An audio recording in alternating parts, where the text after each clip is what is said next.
Friends, so இன்றைக்கான video நம்ம எதை பற்றி பார்க்க போகிறோம் அப்படின்னா, யூனிவர்சிட்டி எக்ஸாமுக்கான ஒரு மோட்டிவேஷன் தான். ஒரு மோட்டிவேஷன் வீடியோங்கிறது வெறும் டிப்ஸ் அண்ட் ட்ரிக்ஸ் சொல்கிறது மட்டும் கிடையாது. ஆக்சுவலாக ஸ்டூடெண்ட்ஸ்க்கு என்ன ப்ராப்ளம், அதுக்கான சரியான டிப்ஸ் கொடுக்குறது மட்டும் தான் ஒரு மோட்டிவேஷன் வீடியோ. இப்போ நான் வெறும் கொஸ்டின் பேங்க்கு, நோட்ஸு, சிலபஸ் இதை மட்டும் நான் கொடுத்து உங்களை படிக்க சொன்னால் மட்டும் நீங்கள் படித்த ஆட்களே பண்ண முடியாது. உங்களுக்கு உங்கள் மைண்ட் செட்டில் ஃபஸ்ட்டு உங்களுக்கு என்ன ப்ராப்ளம் இருக்குது, அதுக்கான சொல்யூஷன் கொடுத்தா மட்டும்தான் உங்களால் எக்ஸாம்ஸ் கிளியர் பண்ண முடியும். ஸ்டூடெண்ட் பாயிண்ட் ஆஃப் வியூ நான் அனலைஸ் பண்ண வரைக்கும் ஒரு 4 பாயிண்ட் தான் எல்லா ஸ்டூடெண்ட்ஸ்க்கும் மெஜாரிட்டியான ஒரு ப்ராப்ளமாக இருக்குது. அது என்ன, அதை எப்படி கிளியர் பண்ணுறது, ஓகேவா, அதுக்கான டிப்ஸ் அண்ட் ட்ரிக்ஸ் தான் இந்த வீடியோ ஃபுல்லாக நம்ம பார்க்க போகிறோம். ஸோ ப்ளீஸ் வீடியோ ஸ்கிப் பண்ணாமல் ஃபுல்லாக பாருங்கள், அப்போ தான் நான் என்ன சொல்லணும்னு உங்களுக்கு புரியும். ஸோ அப்படி நான் சொன்னதில் முதல் பாயிண்ட், நான் பார்த்த வரைக்கும் மேக்ஸிமம் 30% அபோவ் இந்த ப்ராப்ளம் நிறைய ஸ்டூடெண்ட்ஸ் கிட்டே இருக்குது. என்ன அப்படின்னா, ப்ரோ எனக்கு இன்ஜினியரிங் ஜென்ரலாக இன்ட்ரெஸ்டே இல்லை ப்ரோ, இல்லை அப்படின்னா ப்ரோ நான் வேறு டிபார்ட்மெண்ட் எடுக்கணும்னு நினச்சேன், பட் என் ஃபேமிலியில் இந்த டிபார்ட்மெண்ட் எடுக்க வச்சுட்டாங்க, என்னால் முடியல ப்ரோ, எனக்கு சப்ஜெக்ட் வரல ப்ரோ, எனக்கு பிடிக்கல. இந்த மாதிரி நிறைய பேர் என்கிட்ட கேட்டாங்க. நான் அனலைஸ் பண்ண வரைக்கும் நிறைய பேர் இந்த ப்ராப்ளம் ஸ்டூடெண்ட்ஸ்க்கு இருக்குது. இதுக்கு நான் சொல்லக்கூடிய ஒரே டிப்ஸ் என்னன்னு பார்த்தீங்கன்னா, உங்கள் ஃபேமிலியில் ஆசைப்பட்டாங்க, லைக் உங்கள் அப்பாவோ இல்லை அம்மாவோ, ஸோ தயவு செய்து அவங்களோட ஆசையை பொய்யாக்காதீங்க. அப்போ எனக்கு பிடிக்காத விஷயம் என்ன செய்ய சொல்கிறீங்களா ப்ரோ லைஃப் லாங் அப்படின்னா, நான் அப்படியும் சொல்ல வரல. இப்போ உங்களுக்கு பிடிக்காத டிபார்ட்மெண்ட்டோ இல்லை பிடிக்காத இன்ஜினியரிங்கோ வீட்டில் சேர்த்துட்டாங்க அப்படின்னா, தயவு செய்து அந்த நீங்கள் சேர்ந்த அந்த 4 வருஷத்தை ஒழுங்காக முடிங்க. டிகிரின்னு ஒன்று கையில் வாங்குங்க. பட் நீங்கள் வாங்கின டிகிரியை வச்சு தான் நீங்கள் வேலைக்கு போகணும் எந்த அவசியமும் கிடையாது, ஓகேவா. அதுக்கப்புறம் உங்களுக்கு என்ன கெரியரோ, உங்களுக்கு என்ன பேஷனோ அதை தேடி நீங்கள் உங்கள் லைஃப்பை ஸ்டார்ட் பண்ணுங்கள். நீங்கள் என்ன வேணால் பண்ணுங்கள், ஆனால் கையில் ஒரு டிகிரி வேணும். இந்த பாயிண்ட்டை உங்கள் ஃபேமிலியில், ஐ மீன் உங்கள் அப்பாவோ அம்மாவும் உங்ககிட்ட சொல்ல மாட்டாங்க. பட் அவங்க மனசில் அதான் நினைப்பாங்க, அவன் என்ன வேணால் பண்ணிட்டு போட்டோம், பட் ஒரு டிகிரி மட்டும் அவங்ககிட்ட இருக்கட்டும், அதுதான் எல்லா பேரண்ட்ஸும் நினைப்பாங்க.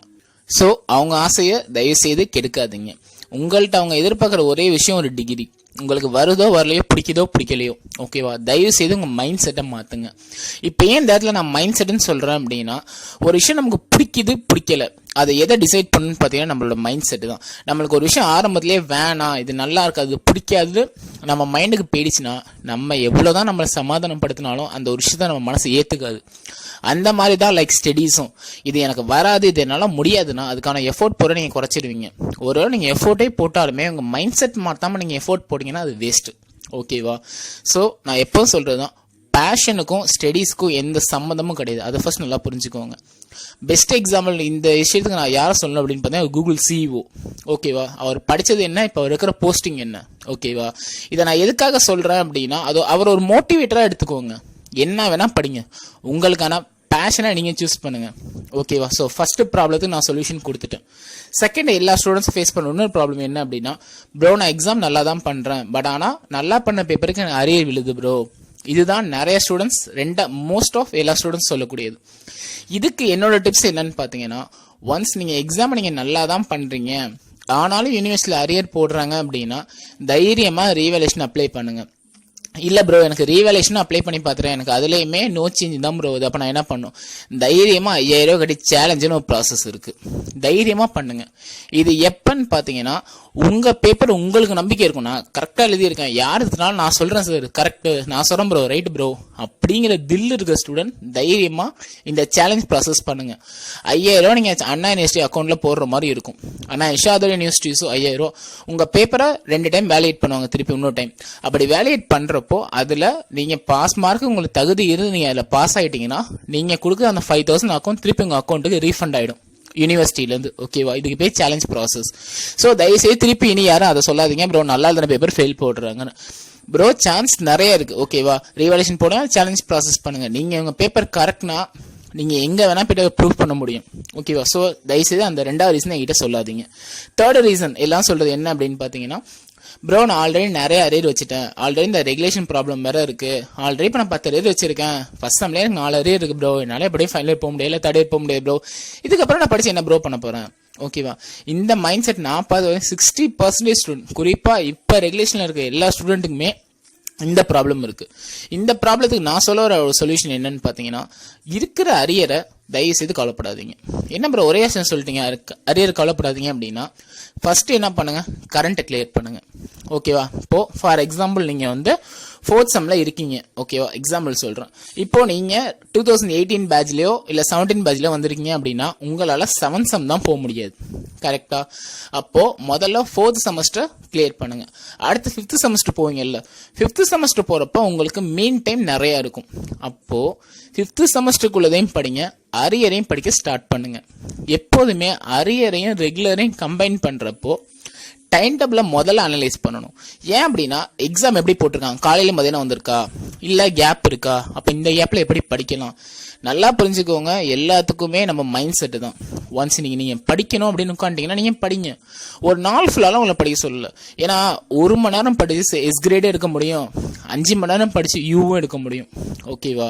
ஸோ இது டிபெண்ட்ஸ் அப்பான் உங்களோட மைண்ட் செட்டு தான், உங்களோட ஸ்மார்ட் ஒர்க் பேஸ் பண்ணி தான். ஓகேவா? அதனால அரியர் வச்சுட்டோமேன்னு கவலைப்படாதீங்க. நம்ம எங்க தப்பு பண்ணோம், எப்படி கிளியர் பண்ணணும் அப்படின்னு யோசிங்க. அதுக்கான டிப்ஸ் நம்ம சேனல்ல கண்டிப்பா நான் ஹெல்ப் பண்றேன். ஓகேவா? அடுத்தது 4வது, நிறைய ஸ்டூடெண்ட்ஸ்க்கு இருக்கிற, சிம்பிளா சொல்லலாம் 90% ஸ்டூடெண்ட்ஸ் இருக்கக்கூடிய ப்ராப்ளம் கூட இதை சொல்லலாம். ஸோ அது என்ன ப்ராப்ளம் அப்படின்னு பார்த்தீங்கன்னா, ப்ரோ இப்போ நான் படித்து கிளியர் பண்ணிட்டா மட்டும் என்ன ஜாவா ப்ரோ கொடுக்க போகிறாங்க, ஆல்ரெடி அத்தனை இன்ஜினியர்ஸ் இருக்காங்க. ஸோ ஏதோ ஒரு படத்தை பார்த்துடுறது, அந்த படத்தில் வர மாதிரி இத்தனை இன்ஜினியர்ஸ் இருக்காங்க, எல்லாருக்கும் எப்படி ப்ரோ வேலை கிடைக்க போகுது. இல்லை ஃப்ரெண்ட்ஸ், நான் உங்கள்ட்ட சிம்பிளாக ஒரு கொஸ்டின் கேட்குறேன். அப்போது இன்ஜினியரிங் படித்த யாருமே வேலைக்கு போகாமல் இருக்காங்களா? ஸோ இதுக்கான ஆன்சர்ஸ் நீங்கள் தைரியமாக என் கமெண்ட் பாக்ஸில் போடுங்க. ஓகேவா? உங்களுக்கு மனசாட்சியத்தோடு நீங்கள் சொல்லுங்கள், இன்ஜினியரிங் என் கூட படிச்சது இல்ல.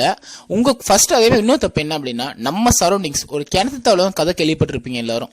ஓகேவா? அந்த தவளை என்ன பண்ணுச்சு அப்படின்னா, அது ஒரு கிணத்துல இருந்துச்சு, ஒரு கடல் தவளை எங்கேயோ நீந்தி அந்த கிணத்துக்கு வந்துருச்சு. வந்தப்போ இந்த குளத்து தவளை என்ன சொல்லியிருக்கு, இந்த கிணத்து தவளை உலகத்திலே நான் தான் பெரிய தவளை, இந்த குளத்தை விட பெருசு எந்த ஒரு கடலும் கிடையாது, கடலை பார்த்ததே இல்லை. அது சொல்லுது, நான் இருக்கிற குளம் தான் பெருசு, கடல்லாம் ஒண்ணுமே இல்லை அப்படின்னு. இந்த ஸ்டோரி நான் எதுக்கு சொல்றேன் அப்படின்னா, அது மாதிரி இருந்துடாதீங்க. இப்ப நம்ம ஊர்ல நம்ம காலேஜோ பக்கத்து காலேஜில் படிச்சுன்னு வச்சு இவனுக்கு வேலை கிடைக்கல, அதனால இன்ஜினியரிங் படிச்சாவே வேலை கிடையாது அப்படிங்கிற மைண்ட் செட்டை மாத்துங்க. வெளியில வாங்க. மொத்தம் இப்போ 514 காலேஜ் இருக்குன்னா 514 காலேஜ் எத்தனை பேர் பிளேஸ் ஆகுறான், எத்தனை பேர் ஃபாரின் போறான், எத்தனை பேர் நல்ல ஜாப்ல இருக்கான், அதை பத்தி தேடுங்க. ஓகேவா?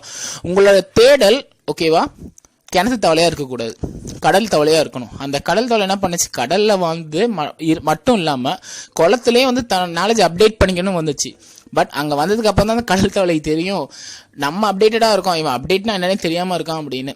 இதை எதுக்கு சொல்ல வரேன் அப்படின்னா, நீங்க உங்க காலேஜ் உங்க ஊரை விட்டு நீங்க வெளில வந்தீங்கன்னா தான் உண்மையா எத்தனை பேர் இன்ஜினியரிங் படிச்சுட்டு வேலை இல்லாம இருக்கான், அதுக்கு என்ன காரணம், அவன் மேல தப்பா, கம்பெனி மேல தப்பா, யார் மேல தப்புங்க உங்களுக்கு அப்போ புரியும்.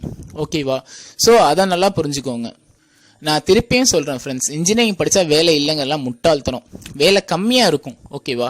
எப்போதுமே ஒரு லைஃப்ல ஒரு எதிர்நீச்சல் போட்டா மட்டும்தான் மேலே வர முடியும். ஓகேவா? நம்ம சும்மா ஒண்ணுமே பண்ணாம வெறும் டிகிரி சர்டிஃபிகேட் வச்சு நம்ம வேலைக்கு போகணும் அப்படின்னா கஷ்டம் தான்.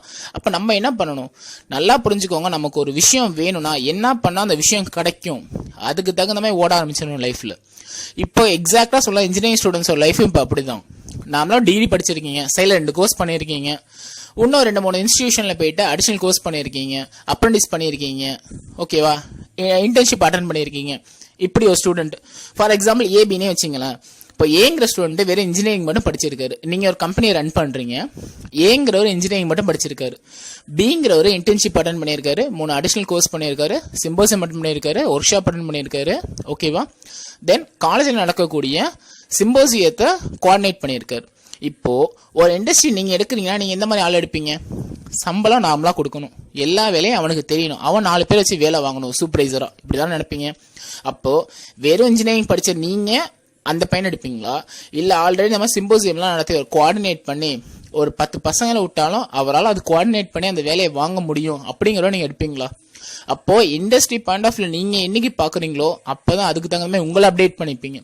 வெளியில 4-5 பேரா இருந்துட்டு வேலை இல்ல வேலைன்னா வேலை இல்லாம தான் ஃப்ரெண்ட்ஸ் இருக்கு. இதை நான் யாரையுமே கீழே இறக்கி பேசல, நம்ம எந்த அளவுக்கு நாலேஜ் கம்மியா இருக்குங்கிறது தெரிஞ்சுக்கோங்கன்னு தான் நான் சொல்றேன். ஓகேவா?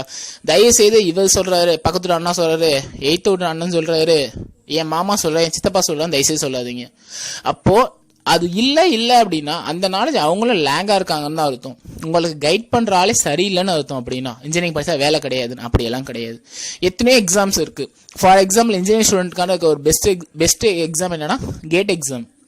அந்த கேட் எக்ஸாம்ல மினிமம் அதுல பாஸ் ஆகுறவங்க ஓகேவா, சென்ட்ரல் கவர்மெண்ட் ஜாப்ல மினிமம் சேலரி 60,000 பெர் மந்த்க்கு போய் உட்காடுறாங்க. ஓகேவா? கிட்டத்தட்ட ஐஐடி ஸ்டூடெண்டோட லாஸ்ட் சேலரி கேட் எக்ஸாம் முடிச்சுட்டு போறோம்னா ஸ்டார்டிங் சேலரியா இருக்கு. அந்த அளவுக்கு எல்லாருக்குமே கவர்மெண்ட்ல சான்ஸ் இருக்கு ஃப்ரெண்ட்ஸ். அதுக்கான வேலையை நம்ம தான் செய்யணும். ஓகேவா? இல்லையா ஓன் பிசினஸ் ஸ்டார்ட் பண்ணுங்க. இது எதுவுமே இல்லாம எனக்கு வேலை கிடைக்காது, நான் ஏன் ப்ரோ படிக்கணும், நான் படிக்க மாட்டேன், இந்த மாதிரி மைண்ட் செட் தயவுசெய்து வச்சுக்காதீங்க.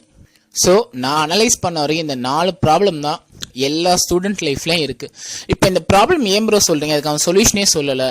சொல்யூஷன் இதுக்கப்புறம் சொல்றேன். ஏன் அப்படின்னா, இப்போ நீங்க டாக்டர் கிட்ட போறீங்கன்னு வச்சுங்களேன், ஃபர்ஸ்ட் டாக்டர் என்ன பண்ணுவார், உங்களுக்கு என்ன செய்யுதுன்னு கேட்பார். அதுக்கப்புறம் தான் என்ன மாதிரி டேப்லெட் கொடுக்கலான்னு அவர் யோசிப்பார். ஈவன் என்ன கேட்டீங்கன்னா, லைஃப்ல வரக்கூடிய ப்ராப்ளம் உங்களுக்கு வரக்கூடிய டிசீஸ் மாதிரி, அதுக்கான சொல்யூஷன் உங்களுக்கான டேப்லெட் மாதிரி. அதை தான் நானும் சொல்றேன். இப்போ நீங்க எல்லாரும் என்கிட்ட ப்ரோ எக்ஸாம் நீங்க கிளியர் பண்ணி என்கிட்ட கேட்குறீங்க. அப்போ உங்களுக்கு என்ன ப்ராப்ளம்ங்கிறது எனக்கு புரிஞ்சாதான் அதுக்கு தகுந்த மாதிரி டிப்ஸ் கொடுக்கலாம். இப்போ நீங்க டாக்டர் போயிட்டு டாக்டர் நல்லா இருக்கு நான் டேப்லெட் கொடுங்கன்னா அவர் கொடுக்க மாட்டார். ஓகேவா? அந்த மாதிரி நீங்க தலைவலின்னு சொல்லி அவர் ஜுரத்துக்குள்ள இதை கொடுக்க மாட்டார். இதை எதுக்கு நான் திருப்பியும் சொல்றேன் அப்படின்னா, என்னதோ பெரிய ஆளா நினைச்சு சொல்றேன்னு நினைக்காதீங்க, இந்த விஷயம் நினைக்காதீங்க, அப்படிலாம் ஒன்றும் கிடையாது. இது எதுக்கு நான் சொல்ல வரேன் அப்படின்னு பாத்தீங்கன்னா, ஆக்சுவலா என்ன ப்ராப்ளம் தெரிஞ்சாதான் அதுக்கேற்ற மாதிரி சொல்யூஷன் கொடுக்கலாம். நான் ஆல்ரெடி இன்ஜினியரிங்கான நோட்ஸ் கொடுத்துட்டேன், கொஸ்டின் பேங்க் கொடுத்துட்டேன். ஓகேவா? ஸோ அதுக்கான வீடியோ நான் ஆல்ரெடி பப்ளிஷ் பண்ணிட்டேன். அந்த வீடியோக்கான லிங்கை நான் கீழே டிஸ்கிரிப்ஷனில் கொடுக்குறேன். ஏன்னா நிறைய பேர் சொல்றது ப்ரோ எந்த புக்ஸ் இல்லை, ஸ்டடி மெட்டீரியல் இல்லை அப்படின்னு. ப்ரோ நெட்டில் இருக்க பெஸ்ட் ஆஃப் ஸ்டடி மெட்டீரியல்ஸ் நான் ஆல்ரெடி கலெக்ட் பண்ணிட்டேன். அதுக்கான லிங்கை நான் அந்த வீடியோ கீழே இதில் கொடுக்குறேன். இன்னும் நிறைய பேருக்கு ப்ரோ லிங்க் வரலன்னு கேட்குறீங்க. ப்ரோ நல்லா புரிஞ்சுக்கோங்க, வீடியோல டிஸ்கிரிப்ஷன் பாக்ஸ் இன்னும் நிறைய பேருக்கு ஓப்பன் பண்ண தெரியலன்னு நினைக்கிறேன். டிஸ்கிரிப்ஷன் பாக்ஸுங்கிறது இப்போ ஒரு வீடியோ போட்டுட்டு அது கீழே டைட்டில் என்ன போடுவோம், டைட்டில் இருக்கும். அந்த டைட்டில் ரைட் சைடு அந்த டைட்டில் ஸ்ட்ரெயிட்டாக பார்த்தீங்கன்னா ரைட் சைடில் கார்னரில் ஒரு ஏரோ மார்க் காட்டும். அந்த ஏரோ மார்க் கிளிக் பண்ணீங்கன்னா கீழே ஒரு டேப் மாதிரி ஓப்பன் ஆகும். அதுக்கு பேர் தான் டிஸ்கிரிப்ஷன்.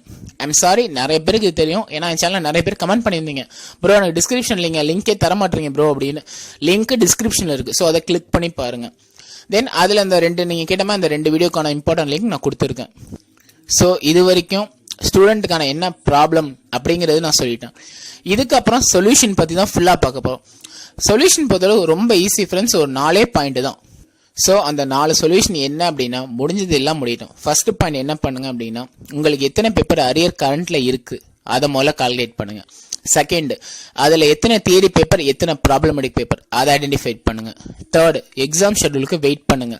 இந்த எக்ஸாம் ஷெட்யூல் வரதுக்கு லேட் ஆனா போன வருஷங்கிறது இப்போ வரக்கூடிய எக்ஸாம் ஏப்ரல் மே 2020னா போன வருஷம் ஏப்ரல் மே 2019, அதுக்கு முன்னாடி உள்ள வருஷம் ஏப்ரல் 2017, இந்த 1918 இந்த 2க்கான ப்ரீவியஸ் இயர் டைம் டேபிளை எடுத்து டவுன்லோட் பண்ணுங்க.